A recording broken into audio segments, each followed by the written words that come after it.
All right, everybody, welcome back to the podcast. Thank you for rating and reviewing us. Thank you for supporting us at patreon.com/Matt Lewis. Thank you for getting the book, Filthy Rich Politicians.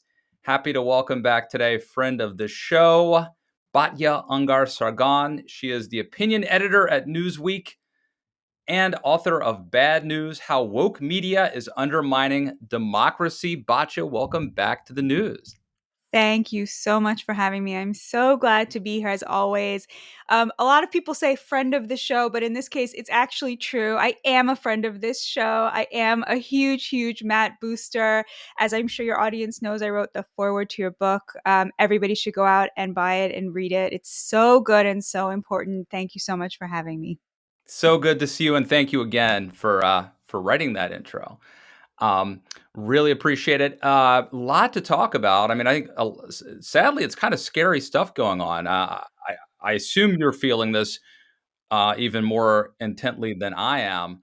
I can tell you, like in my lifetime, that I am seeing things now in America. Now, granted, our perspective is sort of in a post World War II um, world that we live in. America and the world has had crazy days in the past, but in my lifetime, things seem to be very weird, particularly involving anti-Semitism. Are you having that same feeling, or like, am I overreacting? I'm definitely seeing a lot of anti-Semitism. I think where I diverge maybe from some of the other influencers in the Jewish community is I feel, first of all, that there has been an insane pushback against it that I feel to the depths of my bones as an American. Like, I feel that America showed up and said no. And so I feel almost grateful that it came out in the open. Like, people like you and me have been talking about how the universities are a cancer on American society for a long time. Well, now it came out like very much out in the open that they're cancerous, not just because of the class divide that they impose on American society, but also because they're teaching people this poisonous ideology. And, if you were like a liberal in good standing up until like this month, you could think, well, what's so bad about it? They're talking about people of color as being marginalized. Maybe they are. Who doesn't want to help people of color? The true nature, the poisonous nature of the woke ideology was, maybe something people could still be ambivalent about, but not anymore. I mean, it's so clear. This week, most recently, we saw how it aligns literally with Osama bin Laden, right? I mean, Yeah. there's this new meme on TikTok where people are saying, "I read Osama bin Laden's letter to America, and wow, he's making sense," right? So what you see there is woke ideology, post-colonial studies, the Chinese Communist Party, and Osama bin Laden and 9/11 all aligned on the same side, right? And so, it is incumbent upon every American in good standing to be on the other side of that. And I think a lot of people have shown up and they are. The anti Semitism we're seeing, it is a shocking amount, but I will say this. By and large, apart from three isolated incidents, it has stayed in the realm of speech acts, chanting. There's been a little bit of graffiti. Sorry, the kitten's here. Um, there's been graffiti. There's been things that exist at the level of the symbolic rather than actual violence. And to me, it is extremely important to distinguish those things from each other, because the entire point of this country is that there's a difference between saying something and violence, right? Silence is not violence. Speech acts are not violence. We have a First Amendment. And it seems to me that people have been a little too quick to try to use state power or to fantasize about using state power in the way they did in France to ban the Palestinian flag, to ban anti Semitic chanting. No, we have to protect those things as Jews and as allies of Jews, because this country is the best place for a Jew in the history of the globe in terms of our freedoms. And that is inextricable from the First Amendment protections. And so that's where I sort of diverge from some of the other people who are sort of high profile Jews, although you're right that there has been a staggering amount of anti Semitism. Well, I mean, I guess one of my concerns, and maybe we'll disagree about this, is having to do with like TikTok, where a lot of young people, maybe a majority of young people, get their news from TikTok. This is owned by China, at some level, and they're pushing message. It seems like they're pushing messages that are out of step with American values, and certainly seem to be anti-Semitic. I don't have a problem with shutting down their speech, partly because they're not an American company. I don't think that we are. What is it? The line about the Constitution's not a suicide pact. I kind of feel like maybe it is with them. I totally agree with that. There's no First Amendment right to spy on Americans and to destroy the hearts and minds of our young people, right? Like that does not exist for foreign entities. TikTok is 100% controlled by the Chinese Communist Party. Everything that is promoted by the algorithm is approved by the CCP, which means it is designed to destroy us. On the question of Israel and Palestine, anecdotally, everyone is saying the same thing. They're seeing just like way more pro-Palestinian, even pro-Hamas content than pro-Israel content.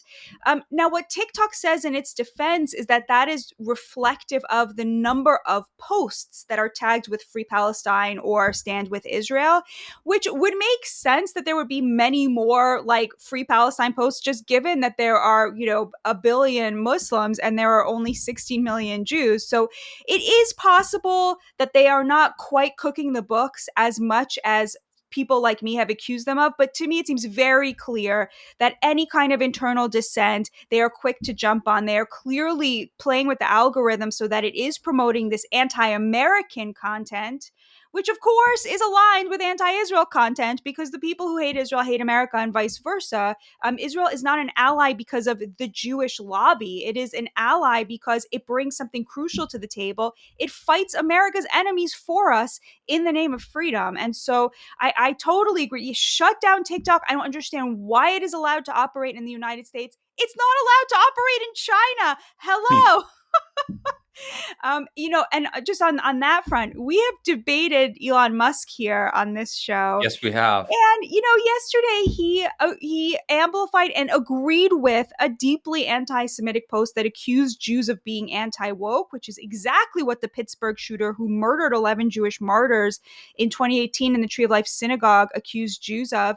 And Elon Musk just straight up said, "You spoke the Yep. truth, sir." I mean, I'm that seeing guy I'm seeing this bot. sucks. Yeah, this is one of the narratives I'm seeing. There's a lot of them, but one of them is, you know, Jews have this coming because they've supported the trans lifestyle. They have been liberal, and so the chickens are coming home to roost or something. They wanted Jewish people wanted to be allies with the left, and now this is what they're getting. Not what they deserve necessarily, but this is where this leads them. Um, that's only one of the really pernicious narratives I'm seeing. But am I getting the gist of that right? Of what Elon Musk is saying? Oh yeah, I mean, there's this whole now like, and now it's bleeding into the Candace Owens Ben Shapiro fight. Okay, I have to be careful. There's a legitimate isolationist point of view that is not anti-Semitic, that is simply saying we should only look out for our interests and we should have no allies and no ties to any foreign countries. That's a view, right? That view is not inherently anti-Semitic. And you're seeing people on the right say, I don't understand why I have to care about this. I don't care. They would say to me, let's say, like, you told us it was okay not to care about the war in Ukraine, which I did, Yeah. right? I did not feel that was in our national interest. I felt on behalf of the working class, like the rage that they feel that we gave billions and billions of dollars to this other country without any clear interest. The opposite, I would say, alienating Russia, who was would have been happy to be an ally of the United States if we had respected their desire to have a buffer country instead of intervening and trying to steal their client state.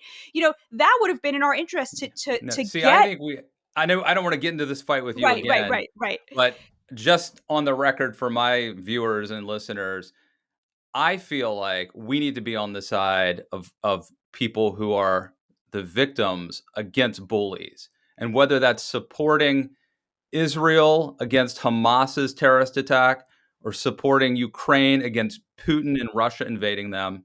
If nothing else, it doesn't necessarily, we don't need to have boots on the ground. Maybe we don't even need to send money.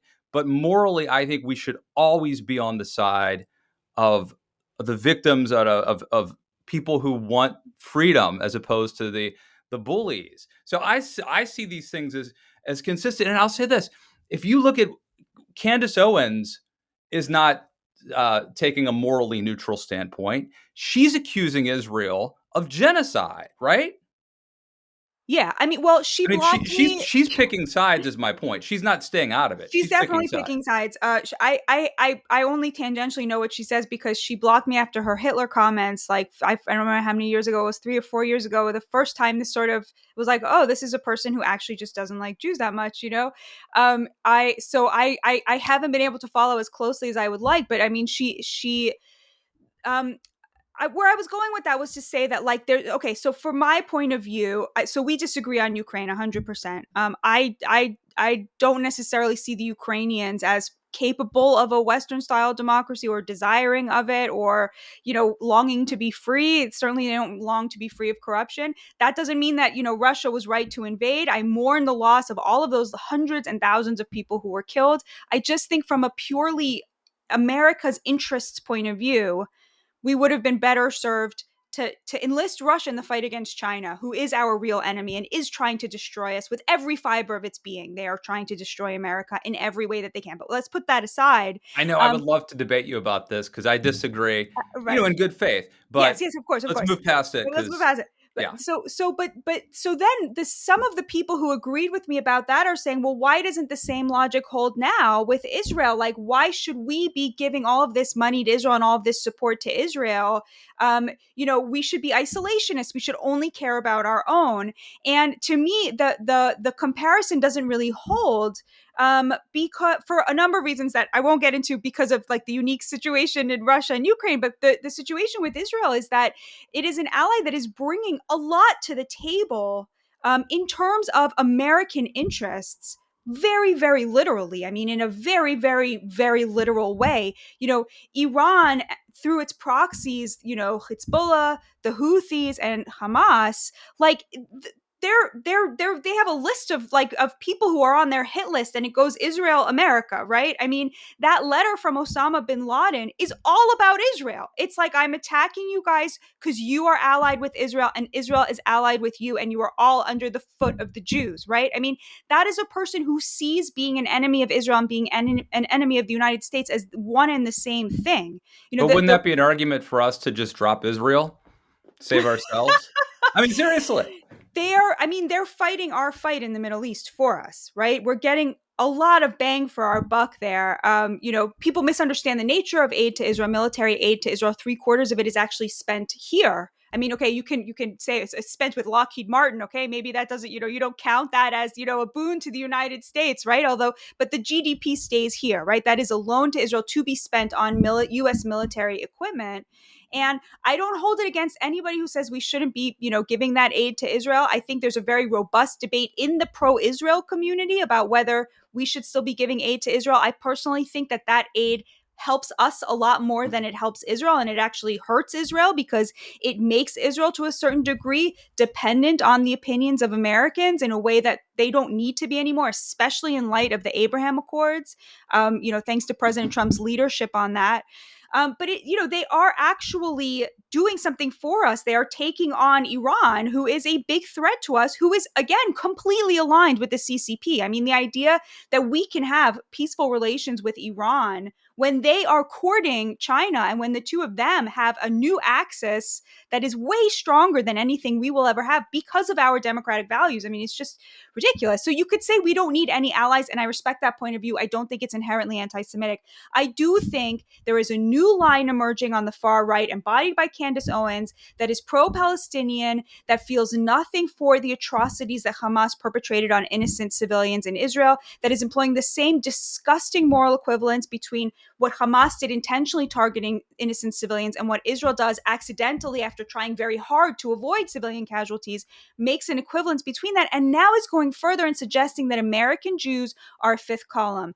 that was really the undertone of this fight between her and Ben Shapiro. And I don't agree with Ben Shapiro about a lot of things, but there is this language coming out with these big influencers, Jake Shields, this guy Gage, I don't even really know who he is, but he, people with millions of followers who are suggesting that American Jews, or what they'll call the Israel lobby, people who think it's important that we have an ally fighting for our interests in the Middle East, that we are undermining America and American interests. And that is absolutely unacceptable. I mean, that is deeply, deeply anti-Semitic. Now, again, I think I'd rather know people think this. I'm happy for them to say this stuff on Twitter. I'm happy for Elon Musk to say anti-Semitic things on Twitter. I want to see it. I want to know it. But I'm so glad to report that this is a tiny fringe, and they don't realize they're walking the plank.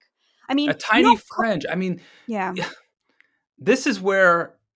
So first of all, we're talking the day after the DNC, the Democratic National Committee's offices were, barricaded, and there was like a riot or a protest. I'm using scare quotes outside. You've got Elon Musk, the richest guy in the world. I don't know. He owns Twitter, X, among other companies. You've got incredibly powerful. And Tucker Carlson, right, was on Candace Owens' show. And I don't know if you saw this, but he said, he basically said, why are pundits, I'm paraphrasing here, but he's basically saying, why are pundits like Ben Shapiro so worked up over what happened in Israel when we've got fentanyl coming in on our borders? So you've got that.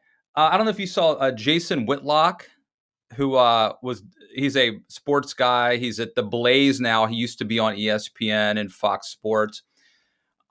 He was defending Candace Owens on his show, and he basically said Ben Shapiro has loyalty to two countries. Candace only has loyalty to America.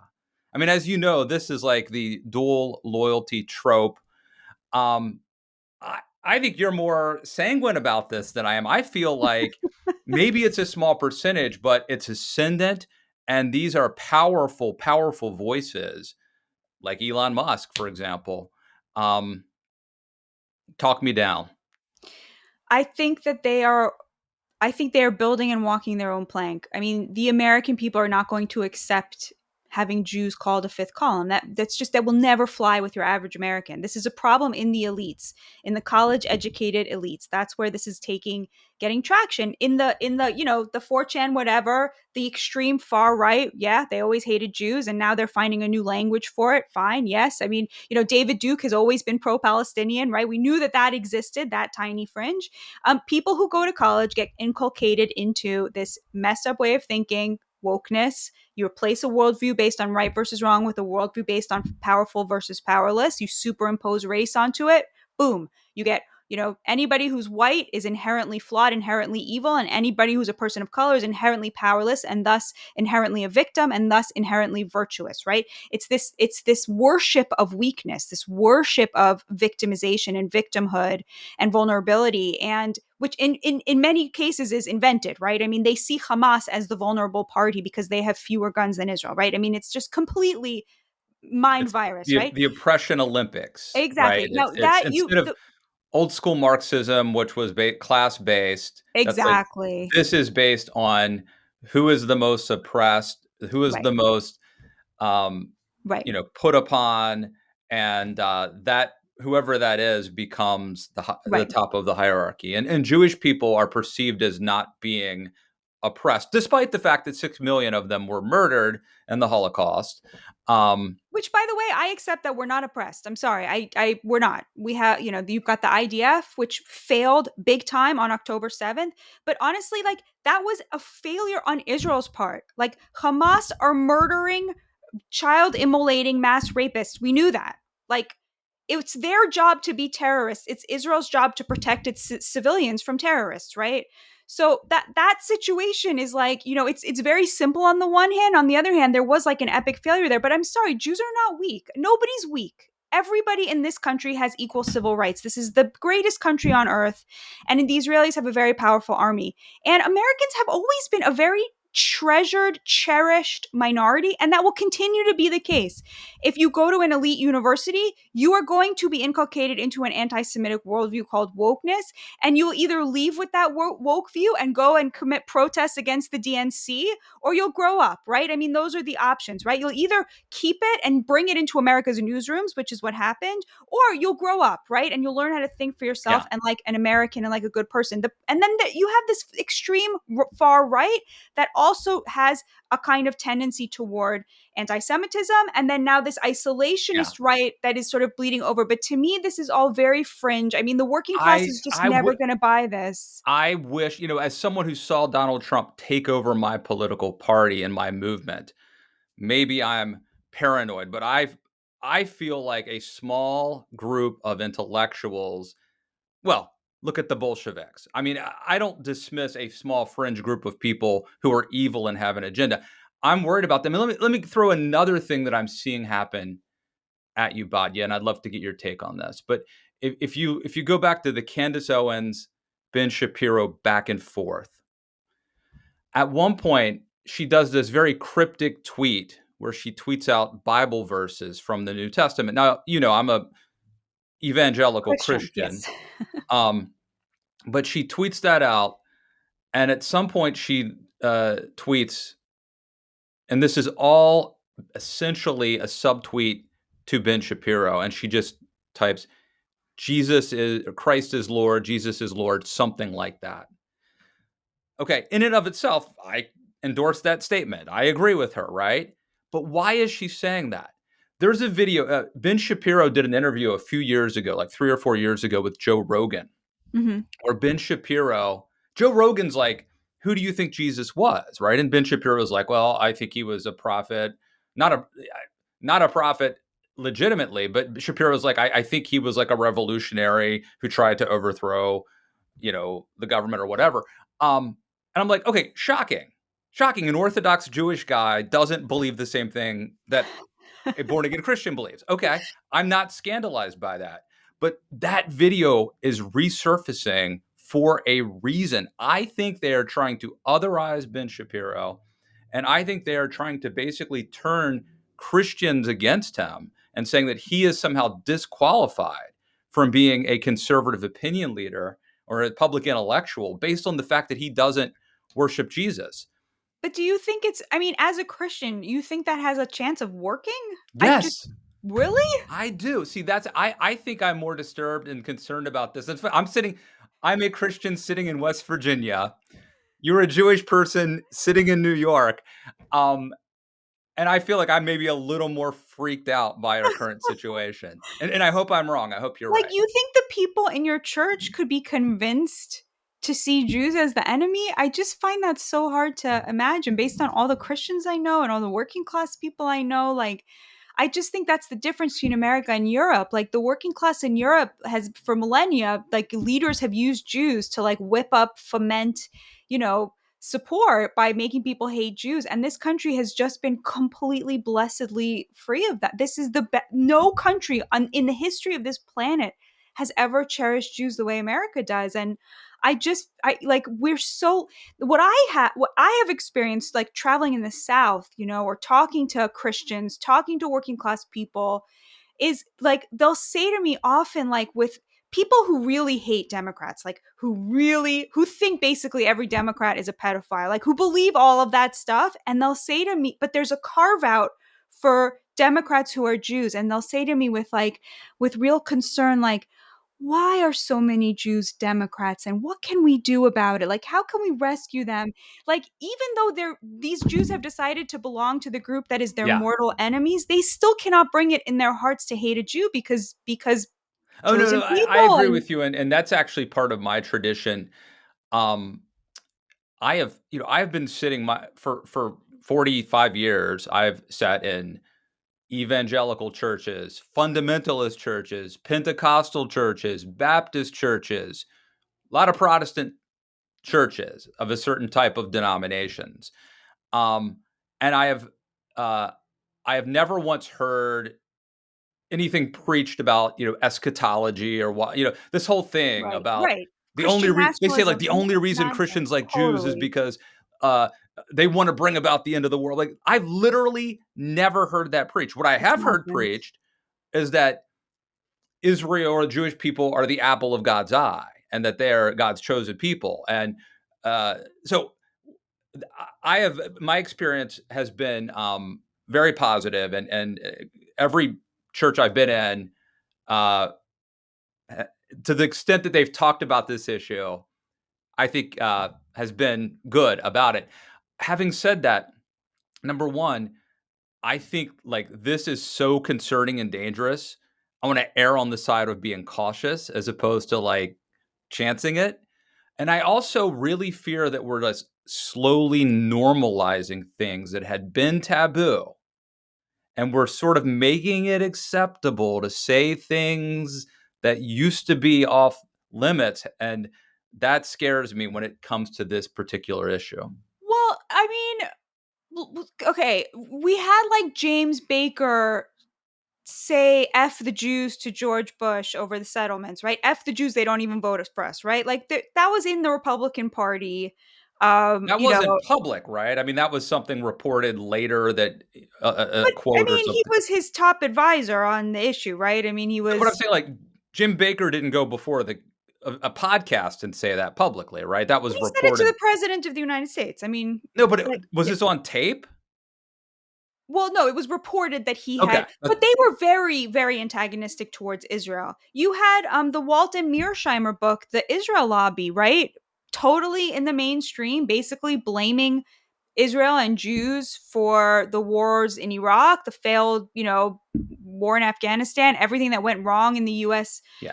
Policy in the Middle East, which is obviously nonsense. You know, But I think saying something publicly, putting it on Twitter or on a video podcast, is different than saying it privately, right? So, like, Bess Truman was an anti Semite. Richard Nixon said all sorts of horrible things, but he said it. You're arguing it's better to have it out there, right? I'm arguing no. If bigots keep things bottled in, mhm. we may not know who they are, but it's sort of like it's a safety. It's like it's one level. They don't feel comfortable talking about it, and that's good. That means society has made it. Um, Society has suppressed it and forced them. And look, I don't want. I'm not for shutting down thought generally, but when it comes to anti-Semitism, I'm kind of in favor of people suppressing the of being afraid to air their dirty laundry. I think that's a good thing. I feel like it festers that way. And what we're going to see now is like the marginalization of all of these people. By the way, Jason Whitlock and Candace Owens were the same people defending Kanye up until the Hitler comment, right? Like every anti Semitic thing he said up until the Hitler comment, they were defending, right? So it's not like it's kind of coming out of nowhere. Um, People are saying, like, I think a really legitimate question is like, how come Israel is the thing that gets people so riled up that suddenly all of these people, the right has embraced cancel to the degree that the right is embracing cancel culture and people losing jobs and so forth, and shaming people out of positions and all this. And I think that's a legitimate question. I don't think that's like, I don't hold it against anyone for wondering that, but to me, I'm like, no, we're seeing a realignment where all the anti-Semites on the left and all the anti-Semites on the right are going to no longer be welcome in polite society, and they're going to have to talk to each other. So they're going to create their own little new echo chamber where the only unifying principle is that, they dare to be anti-Semitic in public. And I think that's great. Like, there are certain shows I will never go on again because of things the hosts have said. And I think that's good. Like, I think it's great. I'd much rather know that, like the free market is going to protect the free market, responding to the good-heartedness of the American people who will never accept anti-Semitism from anybody in a position of power or influence, is going to correct for all this. And it can't do that if people are just keeping this stuff to themselves and saying it at dinner parties and not saying it on their podcasts. That's, I think, my position. I used to believe in that too. And I hope you're right. You're like, oh, how naive, child. You mentioned the media earlier. I don't know if you saw this, but there was a CNN headline. I think they've changed it, but the original headline was "Arrest Made in Death of Jewish protester who fell and hit his head. Fell and hit his head. Yeah, Yeah.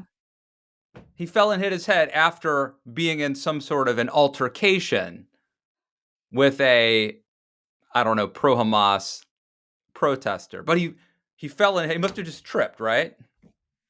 Yeah, CNN usually in times of war, they get really, really great ratings, but apparently they have not been able to crack 130,000 viewers in the demo, the 24 to 54 demographic, which is what like advertisers want, right? The most important demographic in TV. 130,000. They can't get more than that, despite this, and that's because Yeah. of their atrocious I coverage. think On the one, sorry, I go think ahead. it's because they let me go as a commentator. I think Absolutely. that That was their really, first mistake.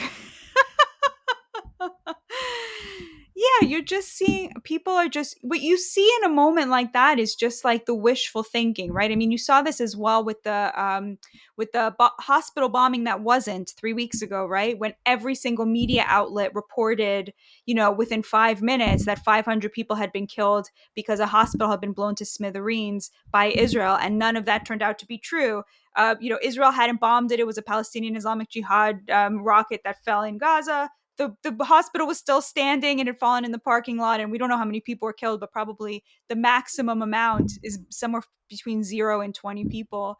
But every single media outlet, from the New York Times to CNN, Wall Street Journal, Washington yeah, Post, Reuters, AP, BBC, of course, all reported just straight from Hamas's mouth, right? yeah, Like the people who had literally 10 days earlier committed this like horrific atrocity. yeah, And what you see there is not just bad journalism. You see what their wishful thinking is, right? They wanted it to be Israel. They could not stand having to report on Jews as victims, and they were just desperate to get Israel back into that position of perpetrator and oppressor. And so you see the wishful thinking, right? In the case of the man, a lot of the people on the pro-Israel side, they wanted it to be reported as a murder. I think it was pretty clear that he was not murdered. This person did not intend to kill him. He hit him with a megaphone. And then the man, Paul Kessler, fell and died tragically. So I think he's being prosecuted for manslaughter at this point. He was just arrested, and bail was set at $1,000. A member of the community, he's not a flight risk, and he'll have this trial. But yeah, Paul Kessler would still be alive if he had not encountered that pro-Palestinian protester. And I mean, but that's another thing that makes me feel pretty sanguine, Matt, is you look at the pro-Palestinian protests in Europe, in England, 300,000 people in the streets. You look at the pro-Palestinian protests here, 1,000 people here, 200 people there. The most they got, I think, was in Washington, they got 10,000. And then the next week there was a pro-Israel rally and there were 300,000 Jews there, yeah. largest You were gathering of there, Jews. right? I was there. Yes, I was there. And it just like there's you just can't compare like the sentiment here. I walk around with a huge Jewish star. I know exactly how people feel about Jews based on how they look at me and how they encounter me. I don't feel unsafe, and I hate seeing this language of unsafety or feeling safe being deployed to make students feel like they should feel scared. This language of safetyism is comes straight out of wokeness, and we have to. I mean, what it means to be a Jew is to stand up to this. And when you think about what our people have been through, and these students can't walk past a bunch of people chanting stupid slogans, I find that to be really offensive. Yeah. There's this great line in Jojo Rabbit. Have you seen the movie? 1,000 times.